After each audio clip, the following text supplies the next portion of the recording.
So we now need to understand what would be the settings on the console and what exactly do they mean when we are about to learn to make the first groove.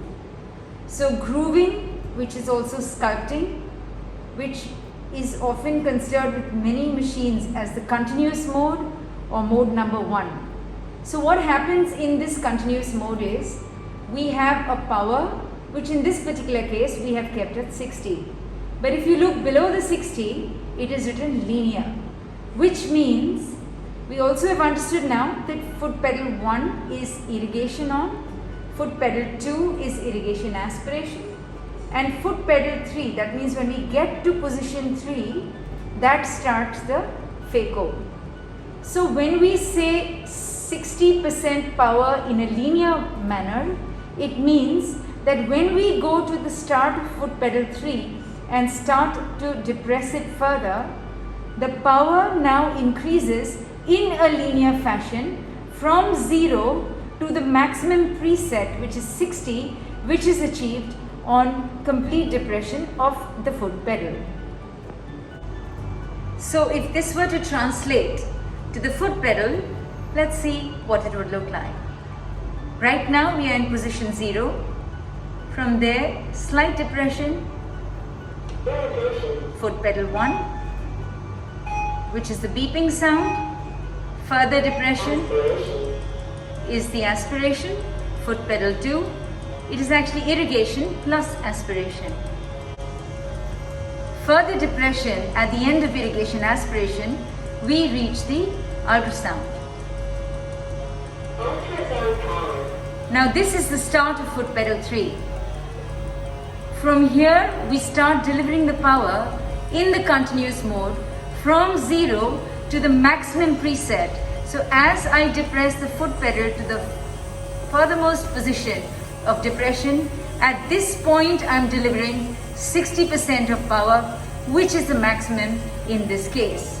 So I control the energy delivered depending on how much I press the foot pedal. Let us now understand the principles of sculpting.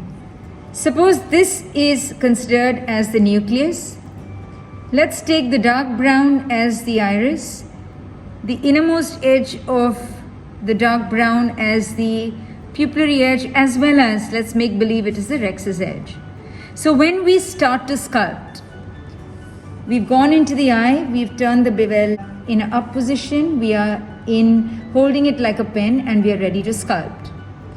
A very important thing to note is your starting point of your sculpting should be just beyond the proximal edge of your rexus.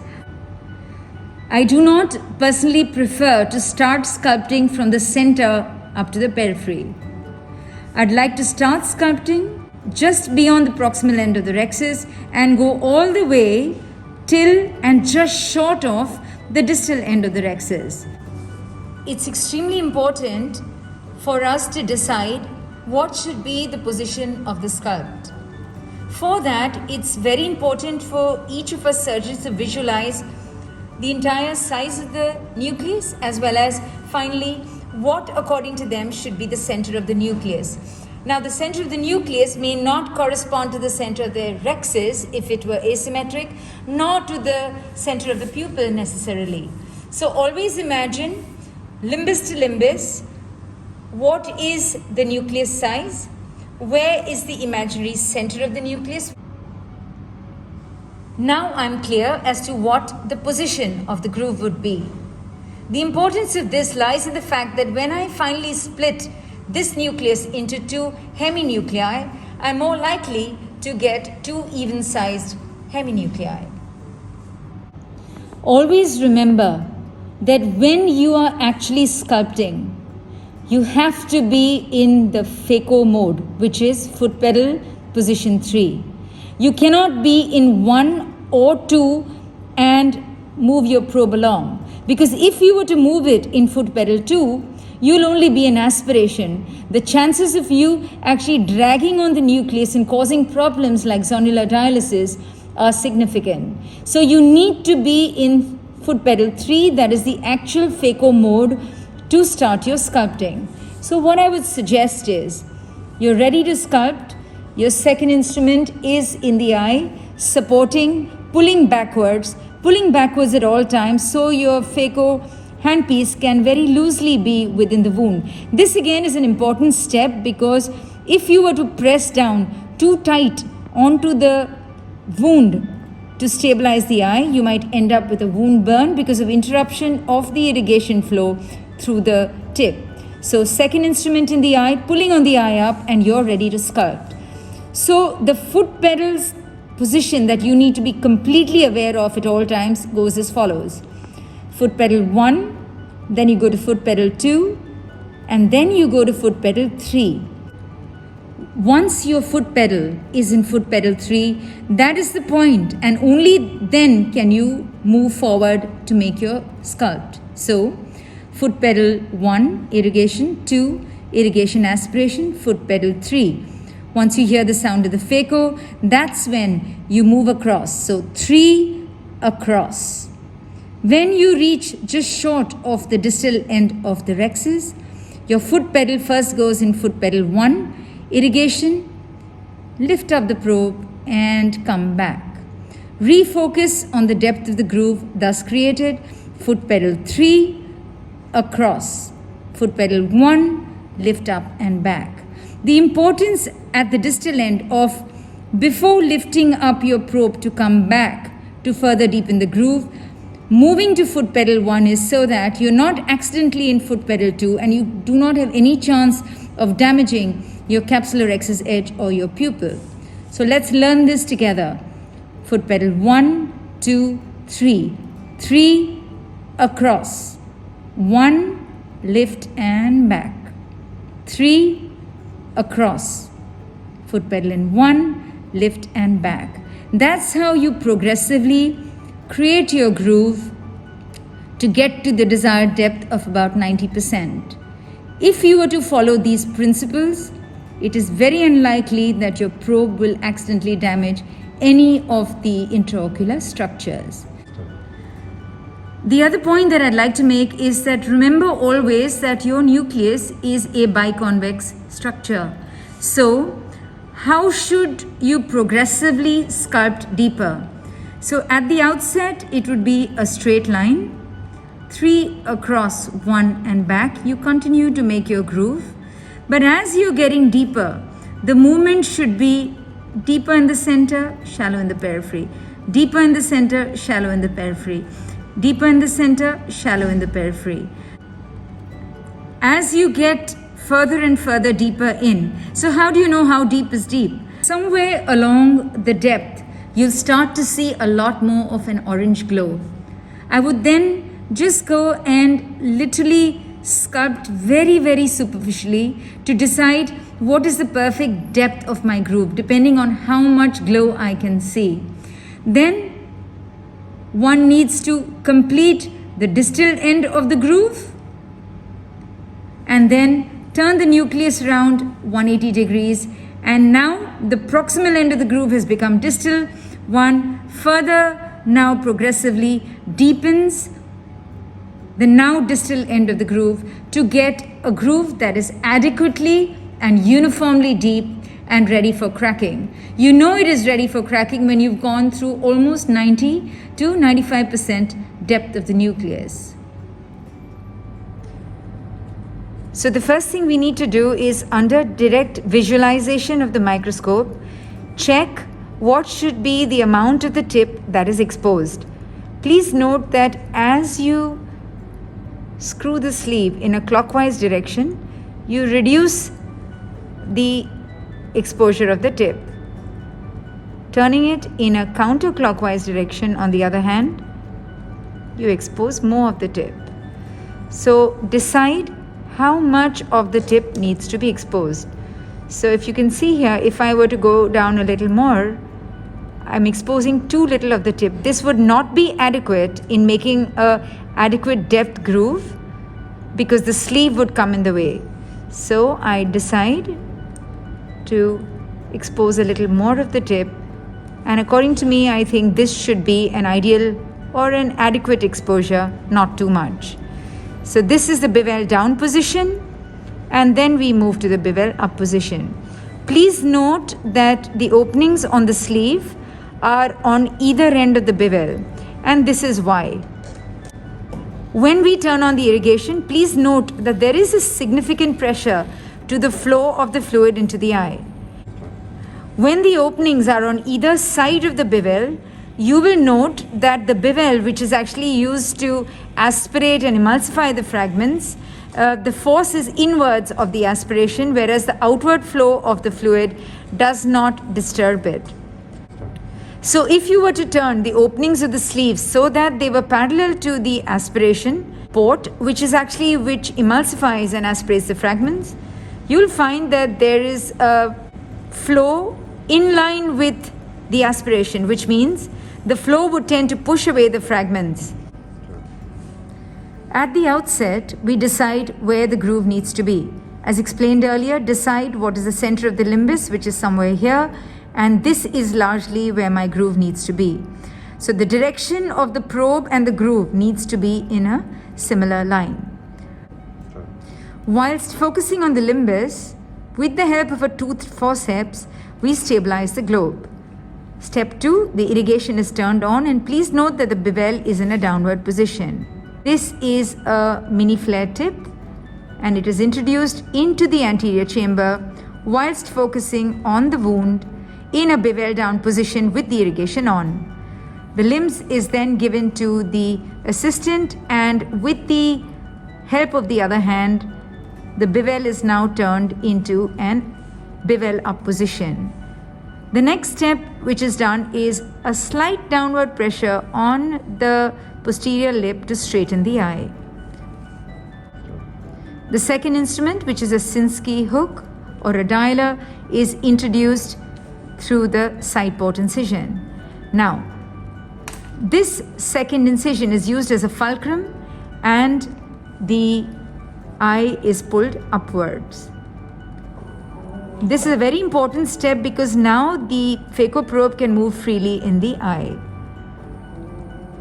We go to foot pedal 2, and the loose cortex, which blocks the view of the anterior nuclear surface, is under direct visualization and focus aspirated. Maintain your focus on the anterior surface of the lens, and then you start sculpting. As described to you earlier, the surgeon is still in foot pedal 1. Ensure at all times that this opening in the sleeve never comes within the main incision, because it is likely to cause an obstruction to the inflow and therefore shallowing of the anterior chamber. So now we are ready to sculpt. You remain in foot pedal 1. Focus on the anterior surface of the nucleus. Start your sculpt just beyond your distal rexus after your foot pedal moves to foot pedal 3. So 3, you hear the sound of the phaco. While burying half the tip, you start to make your groove. You stop short of the distal rexus, stay in foot pedal 1 and return.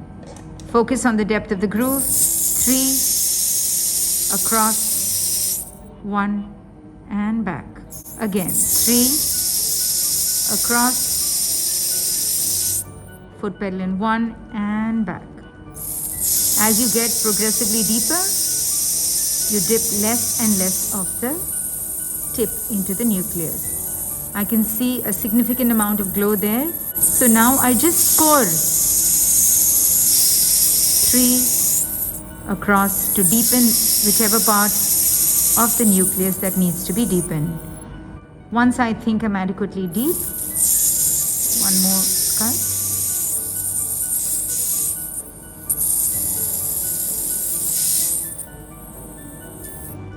Once I believe that I'm deep enough, I look for an adequate, good orange glow.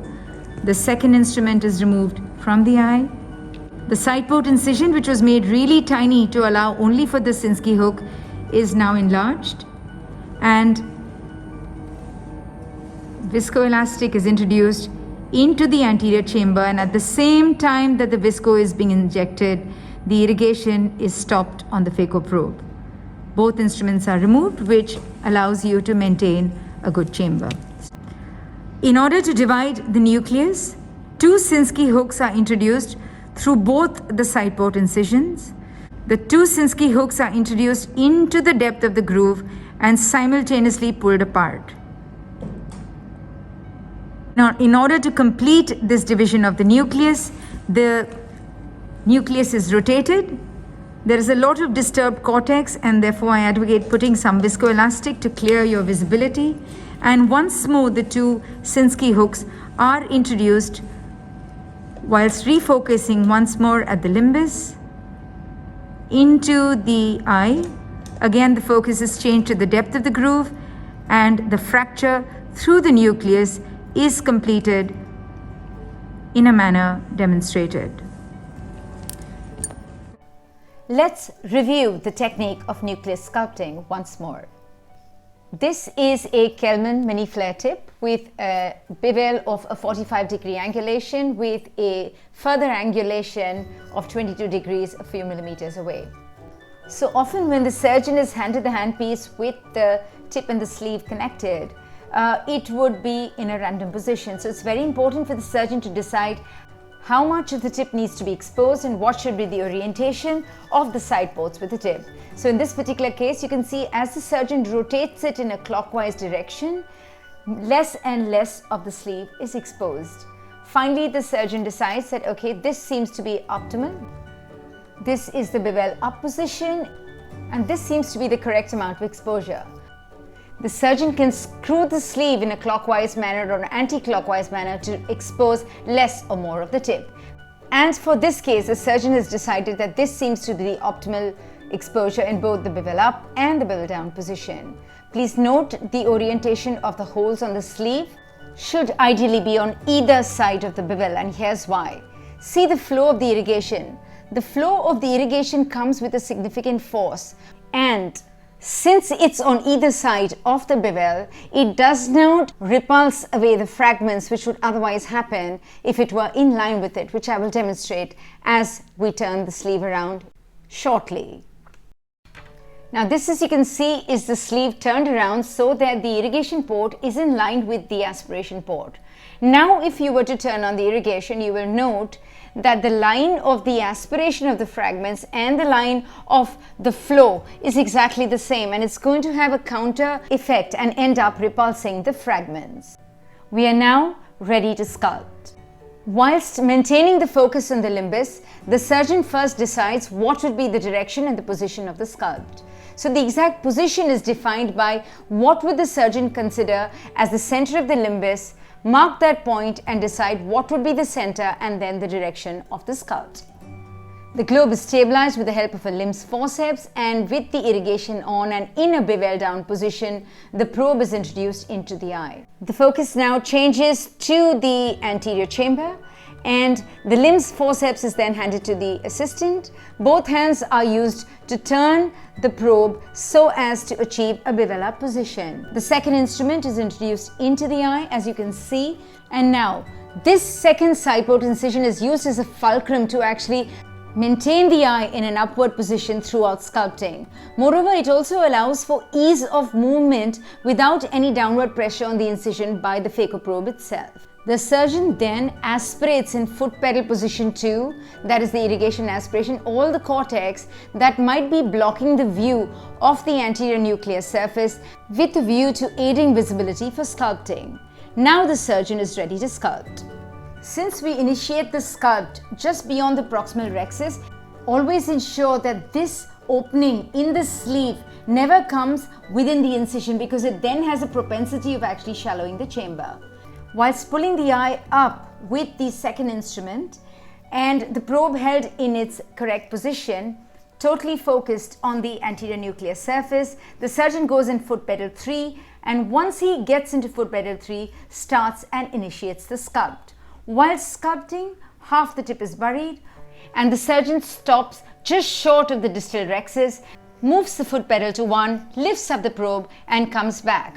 After regaining focus on the bottom of the groove, once more 3 across, 1 back, 3, move across, half the tip buried, foot pedal in 1 and back. In this manner, the surgeon ends up with a nice, deep, uniform groove. Once you get down to the bottom, you then need to just score the bottom by multiple superficial sculpts at the bottom of the groove with a view of achieving that amount of a uniform orange glow throughout the entire length of the groove so created. Please note that the groove and the probe are exactly in the same line. Once you believe that your groove that you've created is adequate, visualize under a clear focus into the depth of the groove, and once satisfied, the instruments need to be removed. A visco-fluid exchange is done before the source of irrigation, that is the probe, exits the eye. This maintains the anterior chamber at all times. We now move to cracking the nucleus. So with the help of two Sinskey hooks, which are introduced through both the side port incisions under adequate viscoelastic cover, the two Sinskey hooks are introduced into the depth of the groove and are simultaneously moved apart. Once this is done, the groove is now rotated by 180 degrees, and since this initial cracking can cause a disruption of some cortex, we always put in some visco to aid the visibility. The two instruments are now introduced into the rotated, unfractured half of the nucleus and are moved apart, thereby propagating the crack to result into equal heminuclei.